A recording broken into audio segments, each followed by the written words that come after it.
Greetings, my name is Keegan Neve and this is Neve Engineering, and on today's video we'll be talking about a tiny workbench in our new tiny workshop.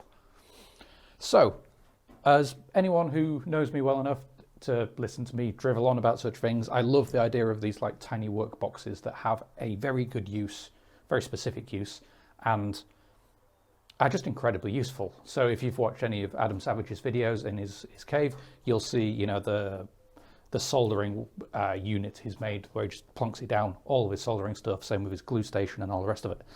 Similar idea, and this is based around a project which I was one of many backers for, called Tiny Workbench, and I'll put a link on the screen and an inscription and all that sort of stuff. Not paid by them or anything like that, I paid for this myself. It's just a really cool thing that I've been wanting to build for a long time. So, this is the A3 Tiny Workbench, and what that means is it has the, it's sized to fit an A3 self-healing cutting board. And they've got an A2 and I think an A1, possibly, can they have an A0? That'd be massive. But anyway, go check them out. They've got different sizes and this is the smallest one. And the great thing about them is that if you buy the box, or if you crowdfunded them, you get a copy of the digital plans for this. And that's great because for one thing, it means when I've got my CNC machine up and running, I can just make more of these if I need them, especially of the other sizes if I need a couple of bigger units. So, and yeah, it's just a really nicely designed, but I'm a massive nerd and I can't help but get something new and then hack it. So have already started. So I'll talk about a few of the features it already has. For one thing, it came with this really cool LED strip, and I don't have a charger in here, so I can't charge it, light it up, unfortunately. But it has a very cool controller, which allows you to not only switch it on and off, change the brightness, but change the color value between different settings. So you've got one white, cool white, and one in the middle, and it's just really nice, so you can dial in your choice of things. As you can see, it also has the flap. It's quite cool straps that kind of hold it in place, which is quite tidy. And also handles on either side. And what you can't see, because they're in the house and I forgot to bring them out, is a set of, like a little shelf and set of drawers that fit along this bottom here. I don't know if I've mentioned this already, but this is going to be a electronics/robotics workbench. So the idea will be that this will have everything I need to plonk down and set up on a desk and work on one of my robots.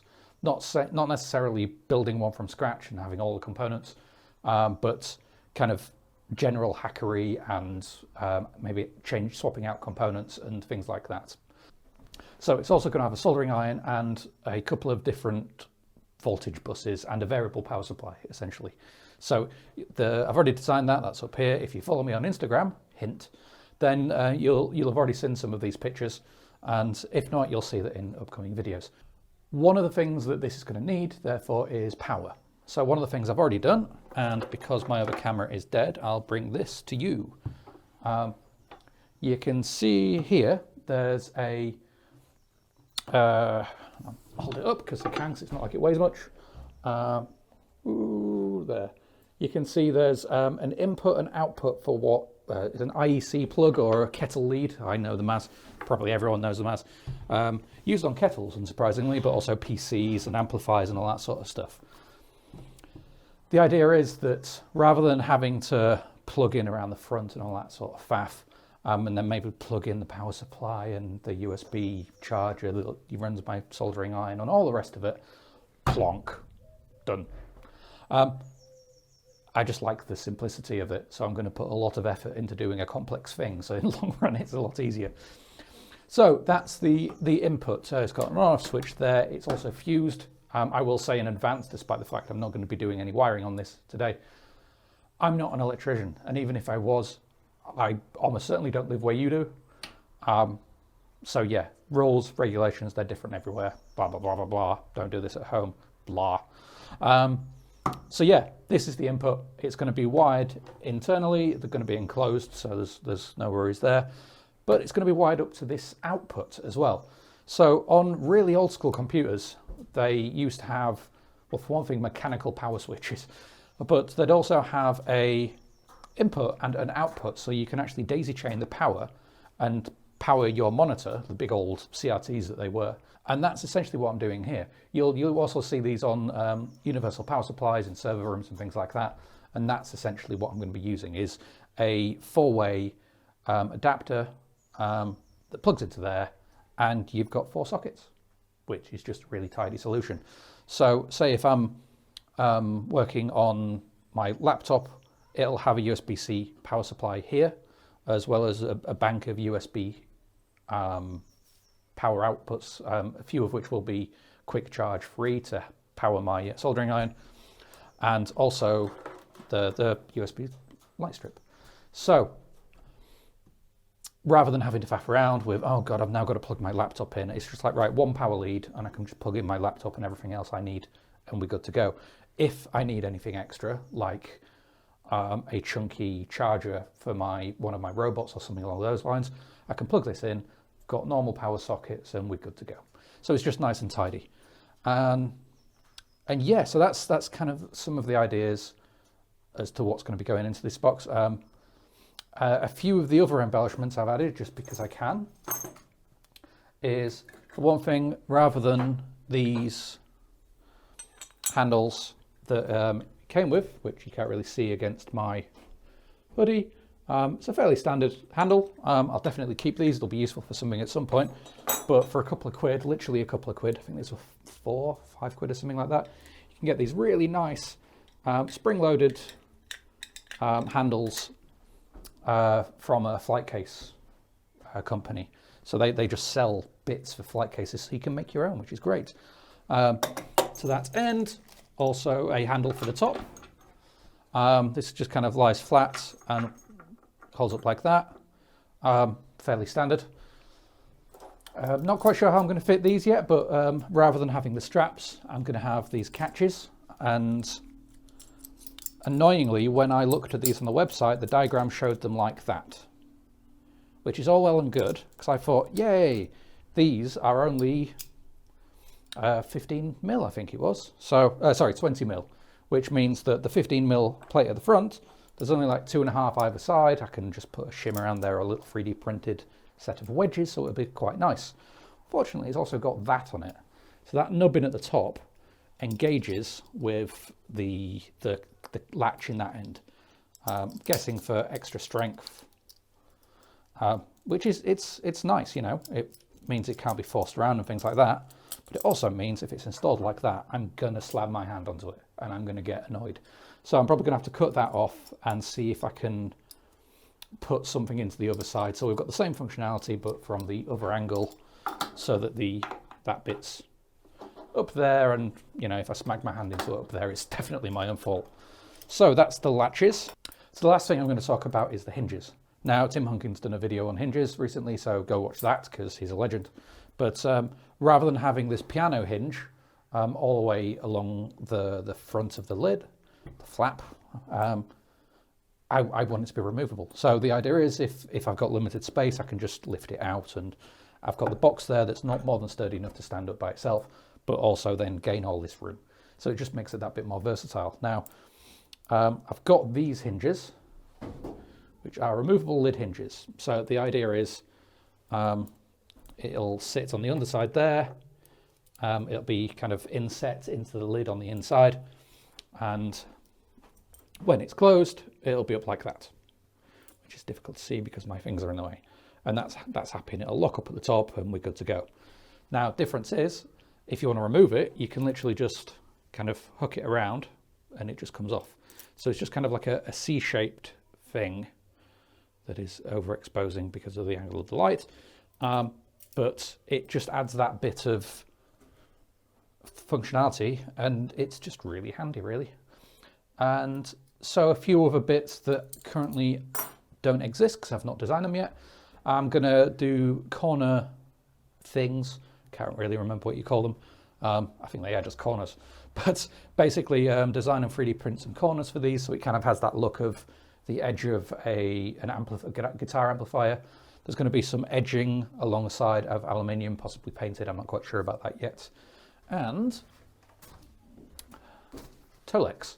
So this stuff was 20 quid for quite a big roll of it.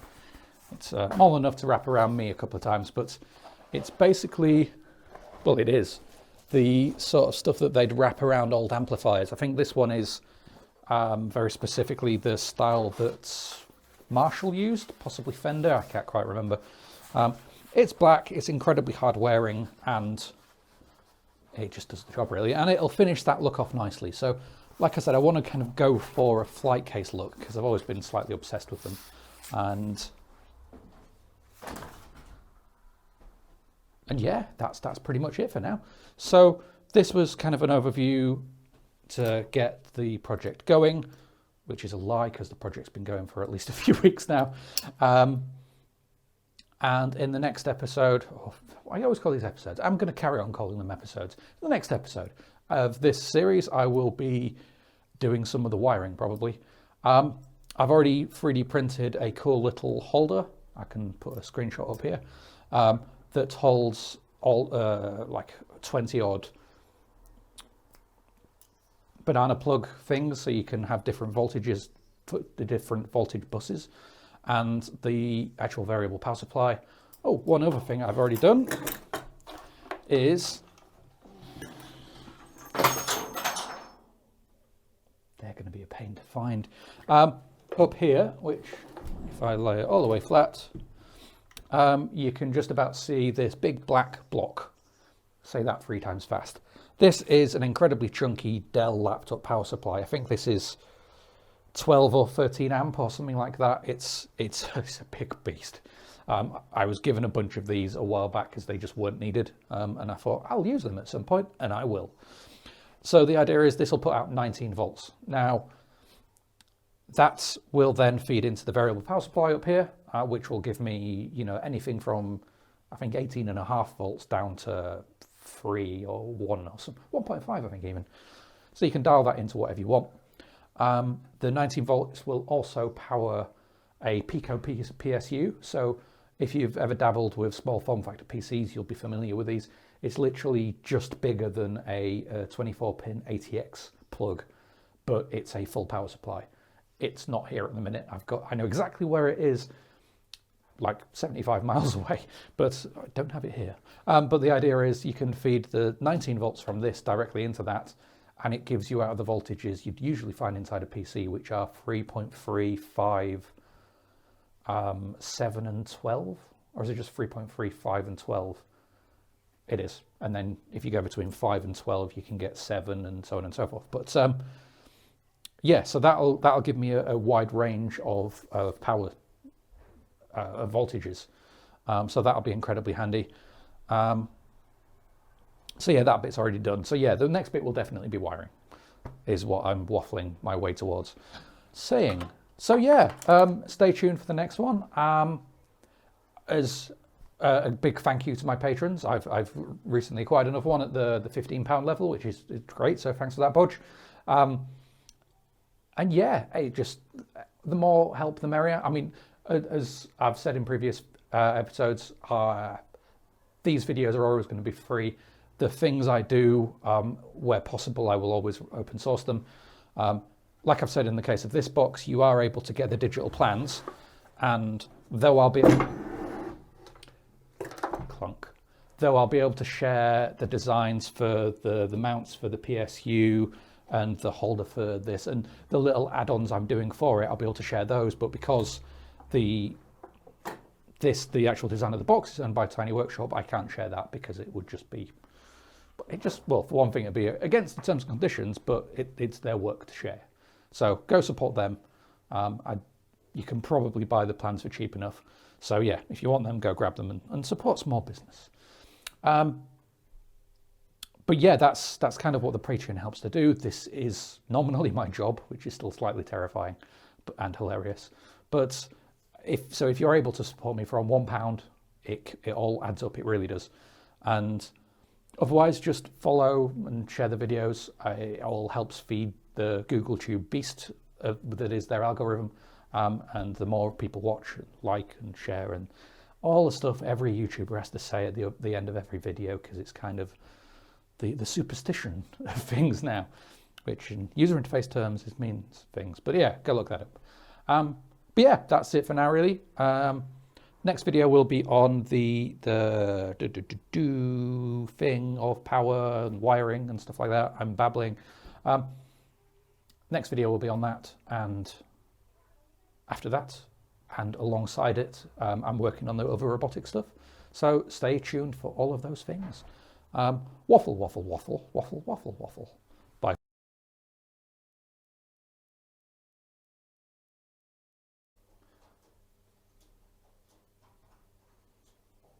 Yes, pigeons, you chose the perfect time to land on the roof.